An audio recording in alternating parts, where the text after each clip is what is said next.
I'm Matt Booker. And I'm Dave Laird. And I'm DT Max, prepared to be ensconced in the lucite cubicle of the great concavity.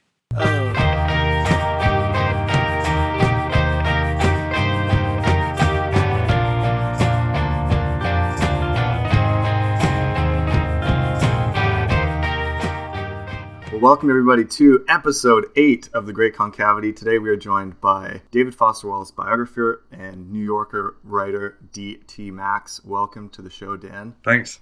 Thanks so much for coming on. Well, happy Martin Luther King Day to everyone in America. We don't quite have that holiday in Canada, but we should. Anyways, we are here to talk to D.T. Max today. Tell us a bit about your background, Dan, and how you came to writing this biography on David Foster Wallace. I think that I would describe myself as kind of a generalist. I'd written an earlier book on prion diseases and the effect of prion diseases on insomnia called The Family That Couldn't Sleep. So from that point of view, it would hardly be a natural transition to write about David Foster Wallace. But over the years, I've written a lot of literary pieces for the New York Times Magazine and for the New Yorker. And so the actual origin of the book on Wallace was there was a piece that preceded it after David died. I'd been a reader of his, but I've never pretended that I was, the guy who had all the first editions. Like Matt, maybe. Right, like Matt. I never I never pretended I was Matt. Not Matt. In fact, the truth is I would go to Matt for just the things that I didn't have as I was working on the book, but we can get to that later. Yeah. So what happened is, actually, my editor, David Remnick, said, did I want to write a piece on Wallace? And, I knew some things about him, but very little. I mean, I'd read him, but, he was a guy who stayed out of New York, and I was in New York.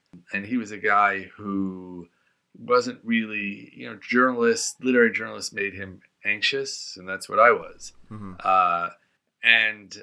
So I had never met him. I had been to the publication party for Infinite Jest, I remember. And I had sort of seen him. I tell this story in every love story is a ghost story. I'd seen him across the room. And I made the decision, which in retrospect was exactly the right decision, not to go up and say hello to him. I did learn later when I was working on the biography that he knew who I was, which I didn't know because I had written a piece, a very widely read piece on the way that Gordon Lish had kind of involuntarily rewritten, or how Raymond Carver had been involuntarily rewritten by Gordon Lish, his editor. Mm-hmm. And David had clearly read that piece because he had taken a small quote from it and put it into one of those commonplace books that are at the Ransom Center now. Mm-hmm. And he'd written next to it, nice phrase, Dan Max. So, he didn't write DT Max, he wrote Dan Max. He knew who I was. Yeah. And I certainly knew who he was. But after he, died, I wrote this profile. Not really a profile, but effectively a kind of posthumous exploration of what had happened. Right. And I think anyone who's taking the trouble to listen to this podcast would understand that once you've started on something like that, you can hardly just say, well, I've had enough. That was kind of interesting. I think I'll go back to doing other things. No, I mean, I felt a burning need to go forward and do something longer and more interesting. And so in that sense, one of the pleasures for me about every love story was effectively catching up with people like Matt, or trying to catch up with people like Matt who already knew all the things that I was learning. Right. And that in a way, there was nobody like David Foster Wallace. It wasn't as if I was beginning a career as a literary biographer. I have a friend who, I think she did a biography of Austen, and then she thought, well, I'll do Bronte. And then after Bronte, she thought, well, Ivy Compton Burnett really needs one. And then, Virginia Woolf should have, I'm not that person. I'm not going to sort of be, knocking off the various prominent late 20th, early 21st century fiction writers. This was a real special experience for me, a real one-off. So there's no follow-up Don DeLillo or Thomas Pynchon biography coming out from you? That is exactly precisely what there isn't. Right. So, Dan, my memory of the timeline is that New Yorker piece came out in May of 2009, and it was really the first time that any of us, even as fans, had heard that Wallace was working on a novel called The Pale King. And it was really a phenomenal piece to break that news that there was going to be a posthumous novel, and Michael Peach was assembling it. So my impression of it was that Rimnick gave you that piece because it was about an editor kind of assembling a novel the way that Lish worked on Carver, but maybe that was just coincidental. I think that's coincidental. I mean, I don't. Certainly, we never discussed the fact that there was a novel that would be edited in the days after David's death. I don't think that I knew that there was I mean, look, honestly, with most writers, it's a reasonable guess that at the time of death, there's a half-written manuscript. Right. It's. Yeah. I mean, it's more likely to be true than not. But it wasn't prominent in our conversations. Although his battle to that he had gone off his medication because he was upset in part, primarily, really, I think, with his inability to write well or feel that he couldn't write well. Was a part of the conversation from very early. I mean, very early in my interviewing, that became clearly a part of what I knew or what I learned. I think they gave it to me because I mean the New Yorker has. I mean, there were a number of people who could have done the piece at the New Yorker. Obviously, it may have just been that I needed a piece. That could be one explanation. I mean, why wasn't it given? I mean, a lot of people could have done the piece. A lot of I mean. Wallace had a lot of big fans at the New Yorker. But anyway, that's what happened. And I was excited to get the email because, I'd always been a big fan. I think Matt probably chided me about this the first time we met, but I've been a huge fan of The Broom of the System. Which, You picked the wrong book, Dan. You picked the wrong book. Yeah, exactly. Matt's pretty good at chiding people. But you know what? I got to say, all these... Oh, by the way, just because the podcast should be coruscatingly accurate, the piece came out in March. The first New Yorker. Yeah. Oh, March of 2009. Okay. Yeah. But I remain a fan of the book. I mean, even though I can see how and integrate it into Wallace's life and see why Wallace fell out of love with it. Right. That doesn't mean I have to fall out of love with it. There's a magic to that book. Look, David was full of self-hatred, right? And it's a big theme of my biography and self-anger. And that he chose to turn some of that onto his early work, with all the changes that went on in his life. It's understandable, but I don't think as a reader you have to follow that. Yeah, I think some of my favorite Wallace prose comes from Broom of the System, like the restaurant scene with Rick Vigorous and Lenore and Norman Bombardini. I think that is one of the funniest things I've ever read in my whole life. With the Nine States. Absolutely, absolutely, and there's a beautiful description. I don't want to take our precious 40 minutes up on the wrong book, but indulge me for a moment here, Matt. There's a wonderful description of Rick Vigorous going back to Amherst and walking around, seeing the scenes of past catastrophes. It's just I cannot go to my college campus without thinking of Rick Vigorous back at Amherst. I do think it's probably the funniest thing he ever did, and I think there's nothing wrong with writing comedy to try to make people laugh, but I think for him that felt like showing off. Yeah, totally. And it also felt really derivative. Like that Bombardini thing is a Monty Python skit that he... yeah, totally. Bring me a bucket. All right. And then there's the John Irving parody thing, which I really like that part. I think that's some of the best stuff he's got in that novel. And I really like the Gilligan's Island bar. I think that's hilarious. I mean, there's a lot of good gags in there. But it's more than... I think it's more... I'm not going to live and die on this hill, but I mean... There's something that book could not have been, despite heavy Pinchonian overturns. I don't think that book could have been written by anyone else. God knows, certainly not at that age. But in their undergrad, yeah. I mean, it's just, to me, it's like, it has this sort of grace. I'm a big fan of first novels in general. There's a way in which it's like a puppy with huge paws who hasn't yet grown into his paws yet. You know what I mean? Yeah. I think about it a lot, too, because every time I read a novel that's written by a young man from a female perspective, to me, I think that's a really interesting phenomenon. And I don't know, I could say a lot about that. So I think that the fact that Wallace chose a female protagonist for his first novel and really his first, extended fictional piece, I think that's more interesting than a lot of first novels. Yeah. So, I mean, he never really tries, I guess I would say, he never really, look, his goals as a fiction writer just change, right? But, that is the most fully developed, although comically developed, fictional character he's got, I think. I don't know. You can argue for the depressed person. I feel Matt's spinning through his perfect knowledge. What are you going to throw up in contradiction to that? No, you know what makes me think of those earlier. He's got a couple of stories that are still unpublished in the Ransom Center, the Juvenilia stuff. And it's more in line with that stuff, you know, the Klangbirds and the Ralph and the Legal Milestone. Yeah, totally. Those kind of stories that are kind of comic jokes and like the Enema Bandit. I mean, that's funny stuff. Mm-hmm. And I think that what's interesting to me is a lot of that did survive into Infinite Jest. And there's a lot of people who picked up Infinite Jest thinking it's going to be a rollicking comedy because of the title. Right. He says that he's upset that people thought of it as a funny book. Remember that interview where he says he thought he wanted to do a sad book. Right. And even David Markson, I remember Markson's one comment about it was that he read the whole book and just laughed his ass off. Mm-hmm. And I thought, wow, that's really not my experience. Yeah. Oh, okay.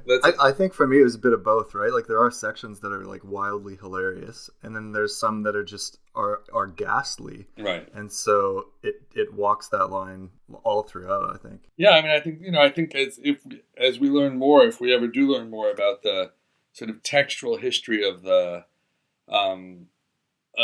book, you know, I mean, obviously there's sort of two books in there that are living side by side, and I think making each other more interesting by being in that kind of apposition. But I mean, it seems to me that some of that stuff probably dates back all the way to Syracuse before. Remember, there's a letter that I quoted in the biography where he talks about how he writes to Mary Carr and he says like there are these boxes of stuff that he tried before and it didn't really cohere back then, and now it's cohering.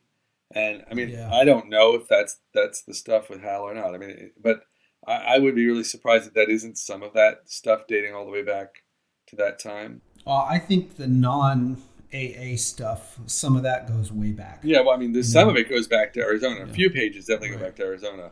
But it seems like he did the Tennis Academy stuff almost separate from the AA stuff and started to fuse them together when he was in Syracuse. Yeah, I mean, I don't think that's in your book, right? Yeah, I mean, it's still my best guess is that and as a writer, he probably drafted out the tennis stuff in whole or in part. Then he began with the AA stuff. Then he probably went back and rewrote the tennis stuff so it would live, with the AA stuff in a creative way. He probably then redrafted some of the, you know what I mean? Like he. Right. I don't think it was modular, but I do. I mean, look, writers can always surprise you with their processes, but it's really hard to imagine. Well, David couldn't be on the AA stuff till he had the experience. Although I mean, he was actually in AA. As many things I learned for the book I didn't know for the magazine article, just by definition. Right. And one thing I learned was that it's really quite extraordinary. But all the things that happened at the end of his life, where he goes off of the Nardole and all that, he'd had an absolute dry run of that in what year is it? 88, I think. I don't have my notes with me. I think it's 88 when he's at Arizona and he finishes the MFA program and he's just kind of, at loose end. That's 87. Is that 80? At 87, he graduates in the summer of 87 with the MFA, and then went to Amherst in the fall, and that was really bleak when he went back to Amherst. But then he goes, if I remember right, then he goes back to Arizona. Right, and that's when he joins AA, but I hadn't known that beforehand. I hadn't known that for the magazine article. It was pretty obscure, actually. I mean, but anyway, we're digressing, as I suppose the nature of the thing. But I think that some of that comic writing may date from that period. At the very least from... Yeah, I really think that's got to be the period. I mean, the other possibility is early in the Boston time when he's living with Mark Costello. But I know what he was working on then. At least I believe I know from Mark and from the letters, and that's the porn novel that eventually, with a lot of changes, becomes early drafts of The Pale King. And he also wrote Order and Flux in Northampton there, which he was not really proud of, and didn't ever put into a book. Right. And it was also had a lot of comic stuff in it. I agree. And with Infinite Jest, he created this world, right, where it's not just ETA, it's not just AA, it's not just the Quebecois terrorist. He's got like the Year of the Dependent Adult Undergarment and all of this political stuff that's also funny. So I think that's where he was really able to spread his wings and weave together all those pieces that be funny. But let's go back a little bit to the timeline, because when you mentioned it, 2009, it makes me think that's around the time. So 2009, that summer, was it that summer you got the book deal and then immediately started working on the book? Trying to think. It was pretty soon after. I spent the piece came out. It was the second of two. I mean, David Lipsky's piece had already come out in Rolling Stone, but that piece didn't have any of the discussion of the work to come.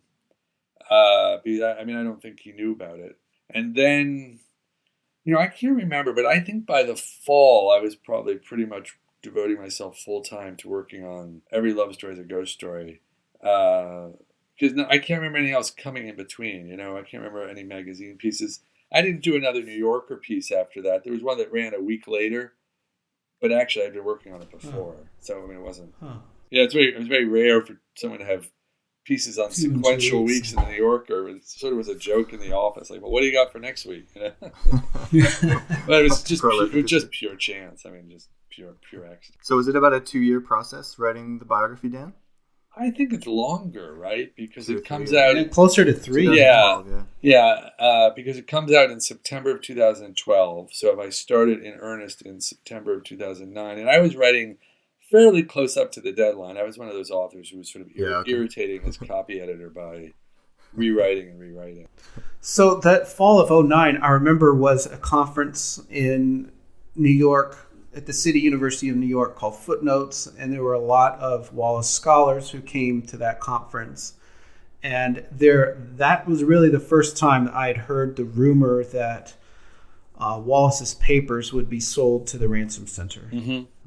And so I think that it was lucky for me that I was already living in Austin at the time. Extremely lucky. And I knew that you would have to come. Now you would be forced to come to Austin at least a few times to come and hang out. So I think that was really fortuitous. I don't know if you and I would have met as much if I had not been living in Austin. Well, maybe not as much, but a number of people said you got to meet Matt Bucher. You got to meet him. Oh, that was great. And including David Lipsky among them. Where I think we talked about this. I didn't have that much experience with things like listservs or groups like that. It was, I didn't really know what our connection would be. And, historically, I go back far enough that there wasn't such a group, or it was completely informal. And so it was an incredible asset for me to meet you and also to have the sort of communal minds that the Howling Fantods website represents, It was from a research point of view, my God, Nick had put everything up there. That was incredible. But even from a thinking point of view, and I think I think there were a couple of times maybe with your help, I would ask, if anyone knew about something or other. We try to find somebody who knew David at some point in his life. I remember, using the web in a way I hadn't. Certainly, the first book I did, the one on insomnia, that's 2006. And although, there was a web then, and I used it, it didn't have the same. Also, of course, Wallace is special. So, in a funny way, Wallace corresponds a little bit. So thinking back, when I did. The Family That Couldn't Sleep, the first book, there was a very involved and engaged group of Americans on a listserv who thought that mad cow disease, which is weirdly enough a disease related to fatal familial insomnia, was coming to America. I don't know if you remember. This is the time when there were those headlines, and Dave, you'll excuse me, but we very much suspected Canadian beef, and every time, mysteriously, all American cows just went into a hole, but whenever the Canadians slaughtered a cow and found what was called bovine spongiform encephalopathy, it would be front page New York Times news. So there was that, but it's different. Like that wasn't a group of enthusiasts and scholars, right? And self, and sort of self-educated. It was just people who were worried about. Those people were self-educated, but more in the sort of classic vein of don't trust authority, that kind of thing, like don't believe what the USDA tells us. Yeah. Whereas the Wallace community, I don't know that there's another one. Maybe the Delilovians. I don't think so. The I don't think so. I know you get your space from the Pinchonians, but I mean, it does strike me as different and amazing. I mean, simply amazing. It was like having companion. Usually, you write a book and it's lonely. I mean, I'm not complaining, but I am. But I am complaining. Like, it's lonely, and it wasn't lonely. Wasn't there was a lot of people who were helping, and and a lot of thinking going on at the same time. It was fun. Well, and what amazes me is there's still a lot of things that are hard to research in the age of Google. Like, you might say, oh, there's kind of this quote that he kind of mentions this other thing. Does anyone else recall this interview? Where was that? Because I've searched and I'm not finding it. Little things like that are actually doable if, the more minds you have working in the hive. Yeah, I mean, what I agree totally. One area I wish I'd done more on, but it's not as linear, was, he gave a lot of radio interviews. And I didn't really use them because they weren't, print interviews were searchable. Radio interviews weren't. And I just, also, I mean, I suppose I thought, with the exception of, who's the LA guy? Sorry. Michael Silverblatt. Yeah, except for Silverblatt, who's, I mean, just stunning. Radio interviews often will cover pretty similar ground just because of the format. You go to Minnesota, you give your talk. You're on Kansas Public Radio, you give your talk. So, but I mean, Silverblatt, that thing with that, his work was so off the charts. I mean, it was as good thinking as I ever saw on Wallace, and it was done, I guess, ex tempore on a radio show. No, he's in a different league for sure when it comes to literary interviews. And Wow. I mean, even Wallace was impressed with him. Yeah, wow. I mean, all I can say was, wow. And he did a Terry Gross interview, which was only archived in part. Oh, really? And I think now the whole thing is available. But it's, Wallace was he had a lot of canned answers, like a lot of writers.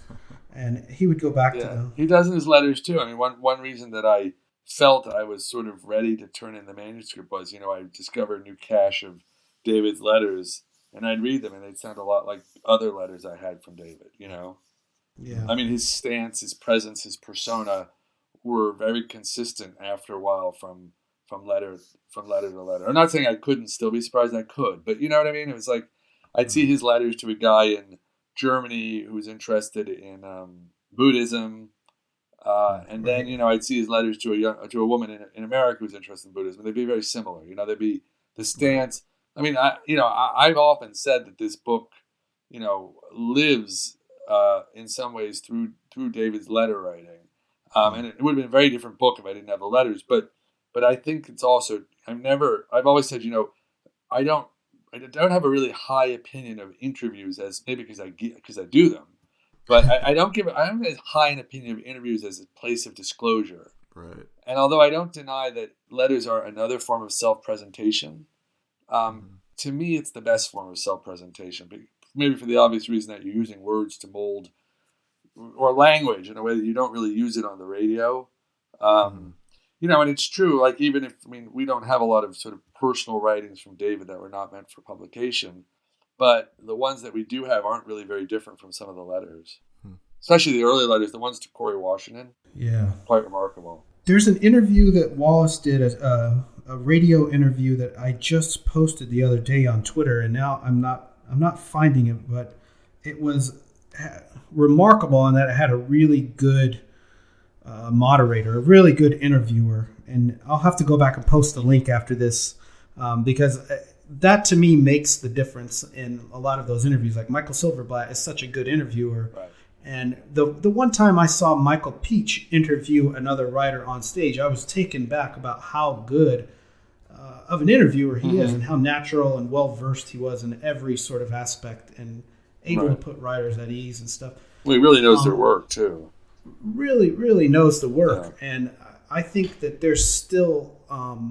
some value in people, pursuing that. And I think scholars will go back and look at some of those radio interviews that he did. There was a couple of interviews that I was surprised were not in the book of interviews Stephen Byrne edited. Mm-hmm. Do you happen to know what his first, what's his first radio interview? Does anyone know? That's a good question. I know his first print interview was a Wall Street Journal thing, 1987. Is that before the Arrivals piece? The Arrival magazine. Well, yeah, isn't that the one with Bonnie Nadell's friend? That when he's still in undergraduate, when he's a graduate at when he's at Arizona, he does an interview for the forthcoming Broom in the System. Right. This is around that time because this is the first review of Broom of the System. Yeah, I suspect it's slightly so maybe later. Arrivals before that. Yeah, well, at least that he probably did the reporting on it before. But I'm only be curious because it wasn't something I thought about when I worked on the book. But I'm a big believer that to do a biography or any form of reporting, really, and biography does have a lot of reporting in it. Look early in a person's life or career, and so with Wallace, the Arrival piece isn't very self-disclosive, but there might have been early radio interviews where he talked a little bit differently about his work. I'm curious if he ever did one for Broom. I can't think of any radio interview he did for Broom of the System, but I might not know, again, because that wasn't an easy place to search. Do you know, Matt?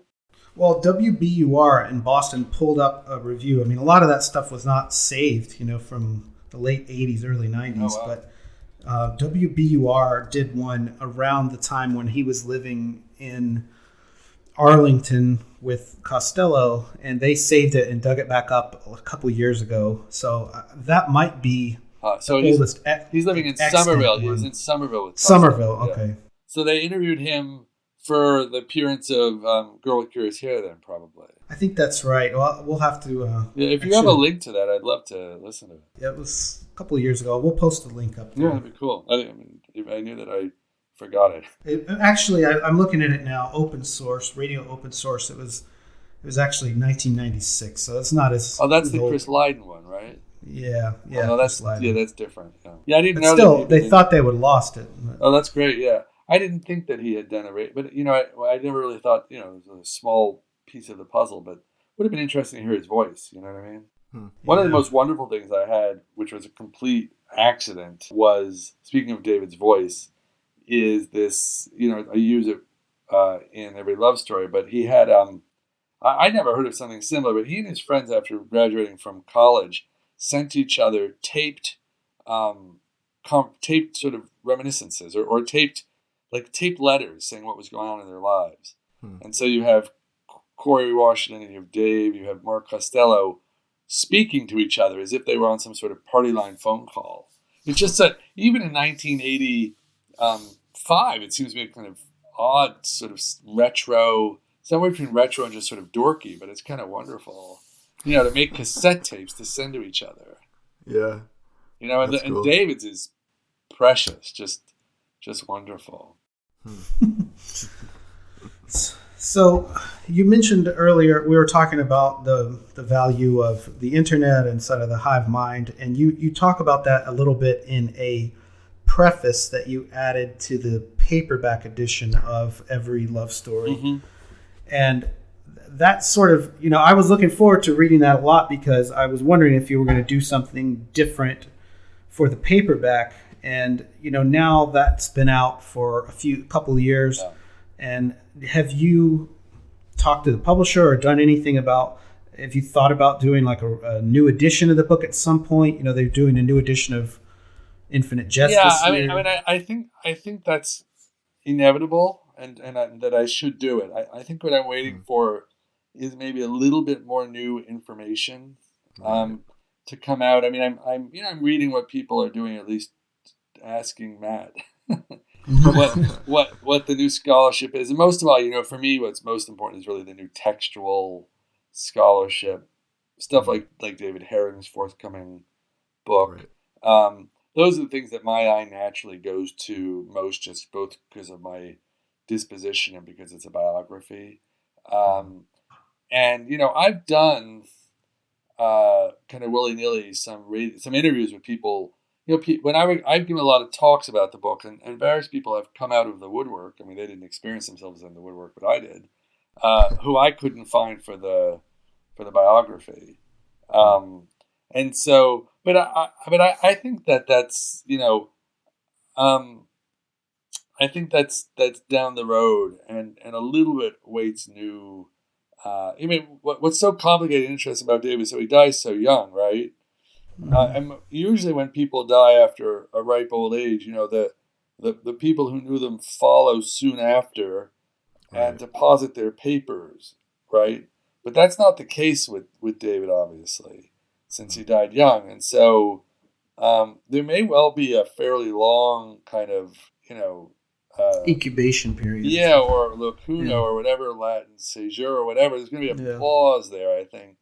Well, the scholars are busier than people like me, or, I just think that's probably what's going to happen, because my sense is that the Wallace scholarship community is quite active right now. Yeah. But they can't, be basing that off of new biographical information, because I don't think there is very much new biographical information come out, which is where I would step in. We'll see. Unless Stephen Byrne unearths, a cache of letters and publishes a new book of letters, like that would probably get your attention, I'm sure. But didn't he say at the Wallace conference that he'd not gotten permission for that? He said it's on hold. Yeah. So I don't know what the status of that project is, and I don't know that we will know for sure until it's public. Right. Unless someone gets that insider info from Stephen Byrne about, if it has a publication date and all this stuff. But my understanding, and I wasn't at that conference, at the first one, was that he did not think the letters were revelatory. That was what I understood him to have said. You were there, right, Matt? Right. I was there, and I took notes on that lecture, and he did have some slides and stuff where he was showing, right, Wallace's handwriting and stuff, but it was pretty small, focused on that. He did talk about the way that you'd structure it, where Wallace starts out sort of as an apprentice, writing to, writers that he admired, right, and then he kind of moves on to writing to colleagues who are around the same age as him, like Franzen, and then he moves on to later in life writing to younger writers. So, it's a nice structure, and it'd actually be very interesting, I think, for other, especially beginning writers to read. It's a good idea. I was just thinking that you can almost encapsulate that in his letters to DeLillo, which now I actually knew about the letters to DeLillo and quote them in a piece that I wrote about the Ransom Center, of all things. Right, into 2007, yeah. Around then, and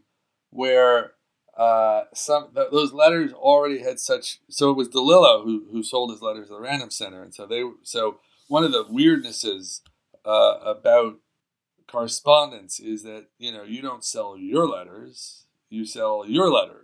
So right, you don't sell the letters you write, you sell the letters you get. It's really creepy in that way, right? I mean, it's a really strange fact. I mean, David, as far as I know, almost didn't save any letters, but that doesn't matter because people saved his letters.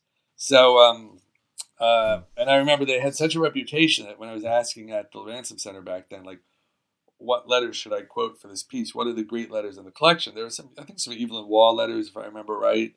And then, you know how it is that Wallace then is now, I mean, even more then, it was a kind of almost a little underground of people who were passionate about his writing.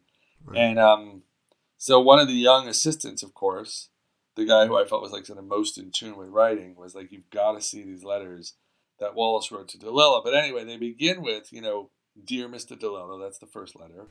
Right. And then at some point he becomes Dear Don. And then eventually he's D squared. Dear D squared. And that's like, that's cheeky Wallace. So in a sense, I mean, not to overinterpret it, he goes from being the apprentice to the peer. Right. Not to being the superior. Friend. Yeah, but almost to being, to being the friend, exactly. Or that someone who's really, really confident. Comfortable. Yeah, almost a little bit insolent in that in that exchange. I mean, I think DeLillo writes them as Dear Dave or David all 3 times. Or I can't remember how letters are, maybe like 10 actually. I remember being really very excited when I first learned that Wallace and DeLillo had correspondence together, because my path to Wallace was through DeLillo. So I read White Noise in a third-year American Lit class, and that book just blew my mind, and I couldn't believe that fiction like that existed, and I hadn't come across it yet. And so as a result of reading White Noise, I started on this trajectory finding other sort of similar work, and that's how I came to Wallace. So when I learned of that connection, I was so excited that these two guys actually wrote each other and were in dialogue. I felt the same way, because they seem so different. But one thing that I was thinking about is, one of the things that you always say, well, what could I have done better in the book you published and all the rest of it? But one thing that I've grown more and more attuned to as I talk about Wallace and I read, maybe a little portion of biography with letters in it, is that, he's easy to quote out of context on other writers when he's, say, writing to DeLillo, because he's always trying to impress DeLillo. So he puts down, a number of his friends and correspondence I didn't quote, but it's not that meaningful because, David was a very socially aware animal. And I do think he writes differently about different writers to different people, aware of the impression. He wasn't always, DFW. He was even in the era of, I'd say after Infinite Jest comes out, everything changes. But even when Infinite Jest is sort of being prepared for publication, he's still a different guy. And he, I just feel really strongly that even his opinions of movies, which are really easy to quote from the letters, even those are really contextual on who he's writing to. You notice that, Matt? How? Oh, yeah. I mean, what you say there about him saying one thing to DeLillo and saying another thing to someone else is very common. And it's hard for me to countenance that because a lot of the people who quote one thing, they don't quote the other side of it. Well, exactly. That's what I'm sort of saying when I hope we do get a book of his letters, it will be, I hope people don't take it too much at face value and say, from then on, scholars will say, well, Wallace thought X or Y of Gaddis, or he thought X or Y of Gas, when actually, if we had more letters or we were there having table talk with David, I would get a different response than DeLillo would get, than Mark Costello would get, than, Chinua Achebe would get. You know what I mean? It's just like, right. It's really, he was a guy whose personality was still being made up at that point in his life. I think later in life he gets more stable, but then again, there's not that much writing later in life. I mean, his letter writing is not, except to Franzen,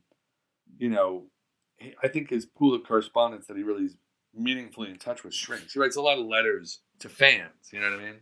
Right. I mean, that becomes almost this sort of, I can't remember if I quote this or not, but like there's someone who wants him to come and get a degree, and he says, "Oh shucks, I'd love to," and my mother wouldn't, can't believe that I'd be honored in this way, but he just doesn't want to go anyway, It's a little bit of a shtick, like right, yeah, holding off the. I mean, he had to, he couldn't give everything of himself to every letter writer, and he got a lot of letters. Right. I don't know if he tried to answer them all or not. Do you know, Matt? I think he did. I think if you wrote to him, he wrote you back. No question. Even if just a postcard?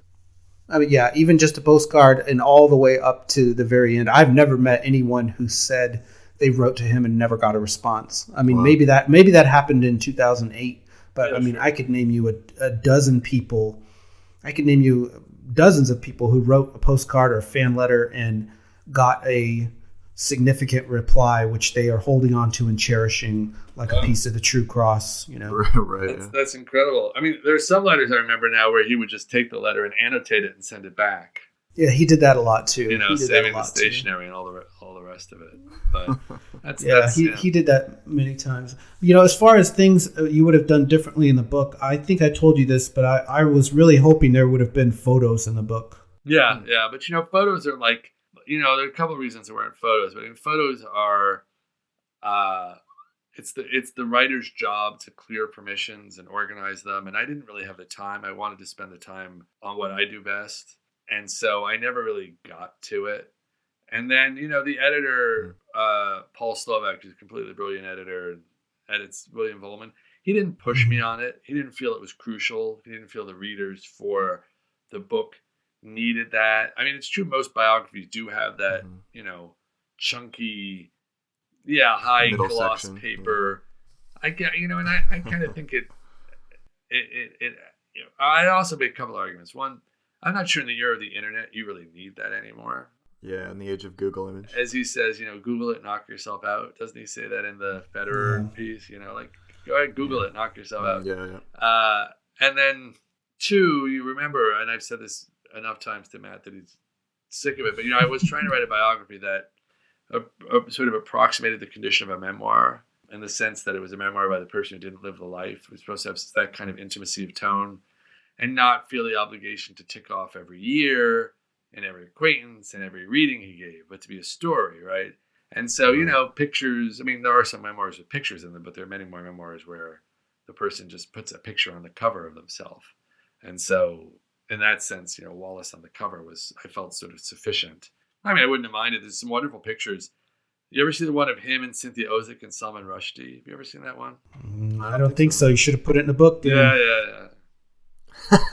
Anyway, no, I mean that I was thinking of that because I last year read Adam Bagley's biography of Updike. Yeah, with the pictures. And there were some pictures in there of Updike I had never seen, even on Google. I agree. And it's just something like as you're reading and you flick back and you say, "Wow, he was really young," and you look at him in this time in his life. And Wallace, it's a little different. Like Updike lived to be 77 and had multiple wives and children, and was not media shy at all. So Wallace is a different case in that there is some of that stuff ended up in the Ransom Center. His mom saved that photograph of him in the newspaper when he was in like 6th grade. Oh, yeah. You mean him raising his hand at the spelling bee? Yeah. That's even, I think that's younger than 6th grade.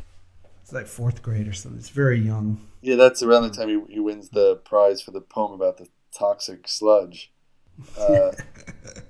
But I guess what I would say to that is, if I did it, I'd want to do it really well, and it's not a tiny undertaking. It's certainly a possibility for a later edition of the book, but I'd want to do it well. I'd want you to see pictures you'd never seen of him, because there's sort of 10 pictures we see over and over. Right. I mean, I'll have to look for that Cynthia Ozick picture. That's new to me. It's I don't know. I believe it was at a reading. Anyway, I could find it out for you. But, he had a big appreciation of Cynthia Ozick. He says in one of those letters, I'm second to no Gentile in my appreciation, or I'm paraphrasing, But those are the words, second to no Gentile in my admiration for Miss Ozick. I'm sure he said Miss Ozick,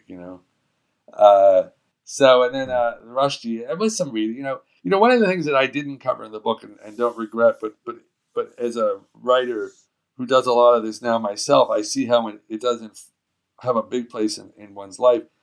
He gave a lot of readings. I mean, University of, Idaho would pay him to come and give a reading, during long periods of life, he would do it. I'm sure he said no to far more, but my point is, he was away a lot in that way. But those outings are often very similar one to the other. They're like all business travel. There's a certain inauthenticity to the experience. So I kind of left them out. But I mean, there are actually a lot of them. You run into people with those letters. I run into people like, oh yeah, he read here. Yeah, I've got the pictures of him at New Mexico State with Evan Lavender Smith. Yeah, and he came to read there in New Mexico State. I think because some connection to Robert Boswell. Yeah, it was absolutely. No Boswell taught there. Yeah, and that's not where the picture with Ozick is from? I don't think so. I haven't seen that. Maybe it's not. Maybe it's not Ozick. Maybe I've been treasuring this keepsake. That's not Ozick. Well, I would love to see it. I mean, I suspect it came from you, but I'm happy to send it to you. I mean, my brain maybe is getting too old here. Annotate it and send it back to Matt. So, final thoughts. Dan, I do want to give a plug to your piece that's out in the New Yorker today about a doctor in Poland. Can you give us a brief summary of that piece that just published today, January 18th? Yeah, sure. Although it's going to be really non-connected to every love story as a ghost story, but it's a piece in the New Yorker this week where I'm a staff writer about a British researcher and a Polish surgeon who have combined on an innovative approach to spinal cord injury, which is an enormous problem because there's never been a successful operation for spinal cord injury. So, but it's in a way maybe more closer to that first book of mine, The Family That Couldn't Sleep Then Too. Right. Yeah. Every love story. But anyway, yeah, that one's out. And you traveled to Poland for that. What was the backstory for the person who had operated on? Well, I was just going to say that just to relate it back to Wallace. There's an enthusiastic community of Polish David Foster Wallace readers, and there is a website in Polish, a Wikipedia site, which I don't think is just the translation of the English language site, although I would defer to Matt on that point. But I believe that there is finally an edition in Polish of one of his books coming out. So it'll be the first. That's true. So there's a guy there Brief named Interviews Peter. that's coming out. I don't know which book it is, but there's a guy named Peter Marecki who's very involved. He's a publisher in Poland, and he came to that first David Foster Wallace conference and then drove down to the Ransom Center, and I got to hang out with him in Austin. And he backs up what you're saying, that in Poland they he's made his way into the Polish literary world, and there's a lot. I think there's several translations forthcoming. Well, I know Brief Interviews is the one that was mentioned to me. So if you're Polish and listening to this podcast, then help is on the way. Keep an eye out. Keep an eye out. Yeah. I wonder how long. My impression of Polish is that the words are longer, but in that case, how long will Infinite Jest be? I guess it has more to do with the structure of the grammar. Yeah. It's 1,400 pages in German. So in German's a lot longer. Okay. Right. A lot longer. Yeah. Huh. I met a guy in Paris last year at the conference named Nick from Poland. And Nick Denderski, and he was interested in translating Wallace's work into Polish. So I wonder if he was involved in that. He might well have been. I think it's the first new European country, old Iron Curtain country, I think, to publish. Well, I could be wrong about that. I again would ask Matt. Matt, is it the first? I think it is. I know. There's no Hungarian edition. Well, I don't know about Hungarian, but there's a Turkish edition of This Is Water. Yeah. And then there's 3 in Hebrew I mentioned on last episode as well. Oh, wow. It was good talking with you guys. We're going to have to wrap it up here. So yeah, thanks so much for coming on, Dan. We really appreciate it. Great to talk to both of you. Awesome. We had mentioned last episode that we are looking to do a Q&A episode in February. We've had a couple questions come in through email and Twitter since then, and we'd encourage you to keep sending them so that we can field those on an episode and get some thoughts from our listening community and see what you guys are thinking, wondering about with respect to Wallace and with this show. Another reminder that Infinite Winter is coming up starting on January 31st. You can visit infinitewinter.org for biographies about the guides, one of which will be me. So check out infinitewinter.org. As usual, we thank Robin O'Neill for her podcast Icon Art, as well as the band Parquet Courts for their song Instant Disassembly. If you want to get in touch with us, we are on Twitter and Instagram at Concavity Show, and our email is concavityshow@gmail.com.